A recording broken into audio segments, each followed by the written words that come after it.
Hey everybody, Jonathan here, and today we're going to be going through Torso Twist 1.0 and 2.0. This is an oblique exercise, and it's going to be performed on 2 to 3 white springs. We're going to be working on our left oblique, so we're going to be picking up the long black strap, and you have two options. By holding the long black strap, this is going to make it lighter, and by holding the short hard handle, this is going to make it heavier. I'm also going to teach you how to intensify and modify by moving around on the moving carriage. By starting out, we want to be kneeling with the center line in between both of our knees, with our feet over the edge of the carriage. Because we're working the left oblique, your left hand is going to hold the short hard handle, and your right hand is going to go in this triangle.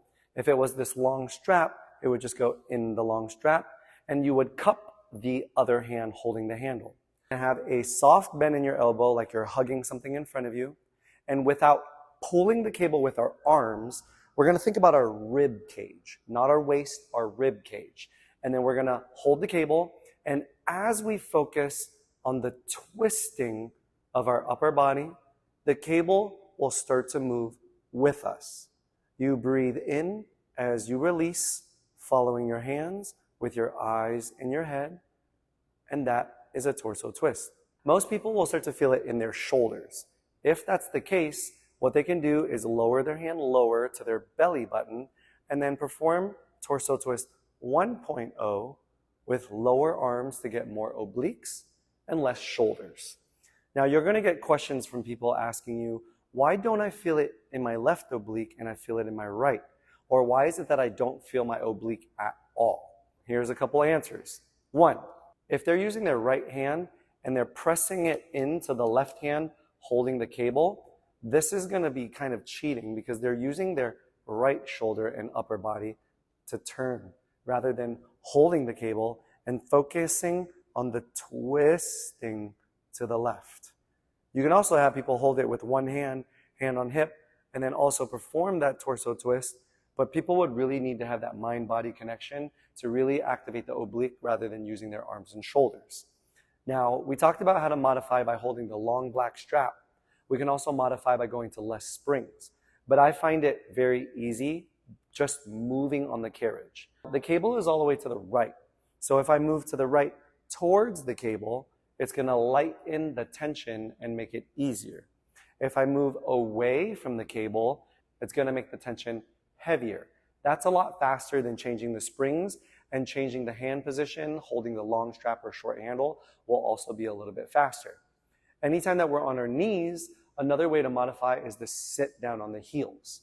If you have someone with knee issues, they're more than welcome to sit Indian style and do it this way like classical Pilates, or they can sit towards the edge, hover their feet, and then do it like this. There's always ways to modify, always ways to intensify. Now let's talk about Torso Twist 2.0. I noticed that some people don't feel it in their obliques, and the one way that I found how to help everybody is by holding the long black strap with your hands on top towards the edge like you're wringing out a wet towel.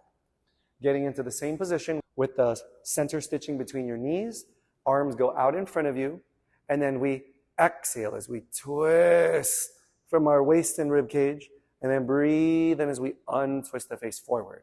In a torso twist, we are supposed to be working an external oblique and an internal oblique. So they're both working regardless.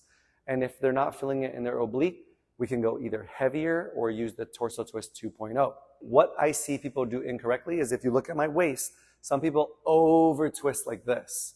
You don't need to twist that much. Think about your rib cage. Your waist can twist a lot more, but your rib cage can't. Is it wrong if they go all the way over like this? No, that's just a longer range of motion, allowing the arms to go further out to the side so that you get a longer range of motion when you twist. If you want a little bit more challenging, you stop when your hands are in front of you and you only twist as far as you're able without over twisting. How you know that it's too heavy for somebody is if they start to twist and they do something like this. They're literally using their upper body to twist because it's so heavy that they're using the upper body.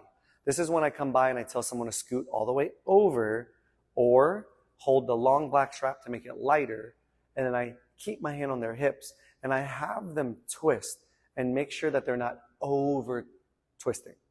What you can do after class is you can stay with them and then help them a little bit to understand a little bit more, just because a class setting is very fast. And that is a torso twist 1.0 and a 2.0.